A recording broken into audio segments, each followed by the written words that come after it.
Oke, di sini Kak Mimi akan mempresentasikan tentang kepemimpinan dan perilaku kerjasama bisnis internasional.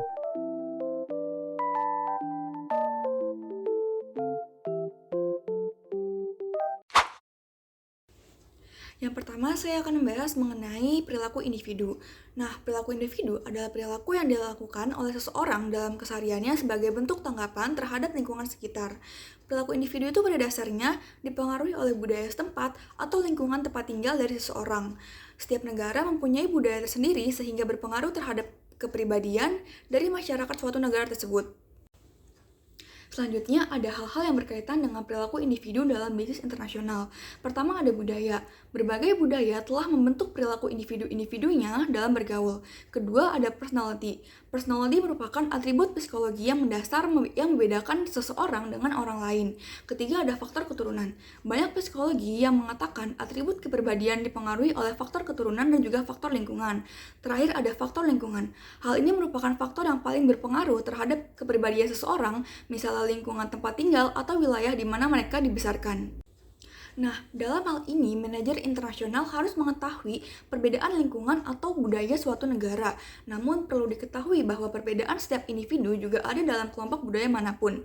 Artinya, budaya menimbulkan tendensi perilaku tertentu, dan perilaku individu dalam budaya manapun juga berbeda-beda secara signifikan. Selanjutnya, dimensi perilaku individu. Perilaku individu pada dasarnya dipengaruhi oleh budaya setempat atau lingkungan tempat tinggal dari seseorang. Setiap negara mempunyai budaya tersendiri, sehingga berpengaruh terhadap kepribadian dari masyarakat suatu negara tersebut. Dalam bisnis internasional, tentu beragam budaya perlu menjadi perhatian, karena akan berkaitan dengan bagaimana untuk memulai sebuah bisnis, penetapan karyawan, dan prospek pemasarannya di negara tersebut. Lalu dimensi apa saja sih yang mempengaruhi perilaku individu? Yang pertama yaitu personality atau kepribadian, yaitu serangkaian psikologis atribut yang relatif stabil yang membedakan satu orang dari orang yang lain. Kemudian ciri-ciri kepribadian itu dikenal dengan istilah the big five personality traits. Yang pertama ada kemampuan bersosialisasi, yaitu menunjukkan sifat bagaimana seseorang bergaul secara baik dengan orang lain, seperti sikap lembut, memahami, kooperatif, sehingga mendapatkan umpan balik yang positif dari lingkungan tersebut. Yang kedua yaitu sifat berhati-hati. Hal ini menggambarkan kepribadian seseorang, apakah ia adalah orang yang teratur, terorganisir, memiliki disiplin yang tinggi, teliti, dan bertanggung jawab dalam aktivitasnya, ataukah sebaliknya, tidak disiplin, ceroboh, dan tidak bertanggung jawab terhadap pekerjaannya. Yang ketiga yaitu kestabilan emosi, yaitu bagaimana seseorang untuk mengendalikan emosinya. Orang yang emosinya stabil, maka ia akan bersifat tenang, seimbang, tabah, dan merasa aman. Sebaliknya, orang yang emosinya tidak stabil akan mudah gelisah, merasa tidak aman, reaktif, dan memiliki mood yang mudah berubah-ubah. Kemudian yang keempat itu extrovert, adalah tingkat kenyamanan seseorang dalam berhubungan dengan orang lain yang menunjukkan seseorang mudah bergaul, komunikatif, tegas, dan sebaliknya ada orang yang tidak mudah bergaul dan lebih cenderung introvert. Yang kelima yaitu keterbukaan, menggambarkan sikap bagaimana seseorang menerima pendapat orang lain, mendengarkan orang lain, dan menjalankan saran orang tersebut. Sebaliknya adalah sikap egois, tidak mau mendengarkan pendapat orang lain. Yang keempat ada motivasi atau motivation. Nah, motivasi atau motivation ini adalah himpunan keseluruhan dorongan yang menyebabkan orang untuk memilih perilaku tertentu. Pada motivasi ini ada juga kebutuhan atau needs, yaitu apa yang harus atau yang ingin seorang individu miliki. Pada kebutuhan ini terbagi menjadi dua, ada kebutuhan utama dan kebutuhan sekunder. Kebutuhan utama atau needs, primary needs, yaitu hal yang orang-orang yang membutuhkan untuk bertahan hidup seperti makanan, air, dan naungan. Ada pula kebutuhan sekunder atau secondary needs, yaitu adalah kebutuhan yang sifatnya lebih psikologis dan karakter dan dipelajari dari lingkungan dan budaya. Dan yang terakhir, yang kelima, yaitu ada leadership atau kepemimpinan. Nah, leadership atau kepemimpinan ini adalah penggunaan pengaruh untuk membentuk tujuan kelompok dan organisasi, untuk memotivasi perilaku terhadap cita-cita, dan untuk membantu menentukan kelompok atau budaya organisasi. Nah, pada kepemimpinan ini lebih mengandalkan pada kekuatan pribadi dan lebih memfokuskan pada motivasi dan komunikasi. Kebanyakan model kepemimpinan menyarankan bahwa perilaku sesuai pemimpin tergantung pada faktor-faktor yang situasional. Oke, yang selanjutnya, kepemimpinan dalam bisnis internasional.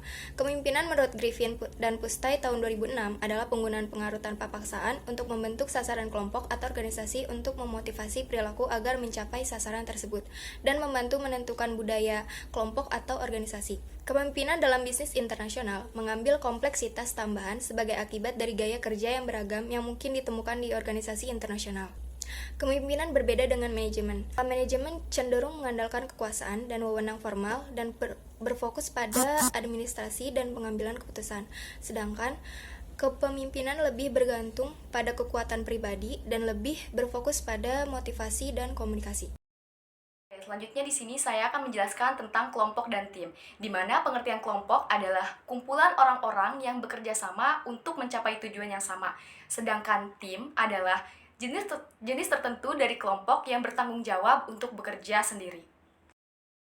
Karakteristik tim yang mapan atau dewasa. Yang pertama, ada yang mengembangkan struktur peran dengan baik, di mana setiap anggota memiliki peran bekerja dalam tim, menerima bagian tugas, dan membuat kontribusi yang berharga. Yang kedua, menetapkan norma-norma bagi para anggotanya.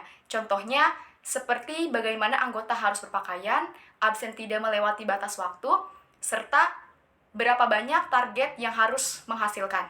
Yang ketiga, ada kohesif, di mana anggota tim mengidentifikasi lebih kuat dengan tim dan setiap anggota menghormati nilai-nilai serta bekerja sama dengan baik bersama dengan timnya. Yang keempat, ada mengidentifikasi pemimpin informal anggota, di mana individu dalam tim ini mampu mengarahkan dan memimpin tim tanpa kewenangan formal. Selanjutnya adalah model pengambilan keputusan. Terdapat 3 model pengambilan keputusan, yaitu normatif model, deskriptif model, dan decision matrix model. Normatif model atau normative model of decision making yang dirancang untuk membantu para pemimpin mengetahui sejauh mana mereka dapat melibatkan anggota tim lainnya dalam pengambilan keputusan. Hal ini juga menentukan apa yang seharusnya dilakukan berdasarkan nilai, tujuan, atau standar tertentu. Yang kedua adalah deskriptif model, yaitu membatasi kemampuan seorang manajer untuk selalu menjadi logis dan rasional. Model ini juga menggambarkan apa yang sedang terjadi atau telah terjadi, seperti melihat data historis untuk memahami tren. Yang terakhir adalah decision matrix model, yaitu membuat tabel dengan beberapa kolom, yang dimana setiap kolomnya itu berisi macam-macam keputusan yang akan diambil. Lalu kolom lainnya mengandung alasan serta faktor mengapa opsi tersebut harus dipilih. Selanjutnya akan dijelaskan oleh rekan saya. Kesimpulan dari materi kepemimpinan dan perilaku kerjasama bisnis internasional adalah bahwa kepemimpinan yang efektif memegang peran penting dalam memperkuat kerjasama antar negara dalam konteks bisnis global. Kepemimpinan yang baik mempromosikan komunikasi yang jelas, membangun kepercayaan, dan menghargai keberagaman budaya. Perilaku kerjasama yang saling menguntungkan merupakan kunci untuk mencapai tujuan bersama dan meningkatkan kinerja bisnis di pasar internasional.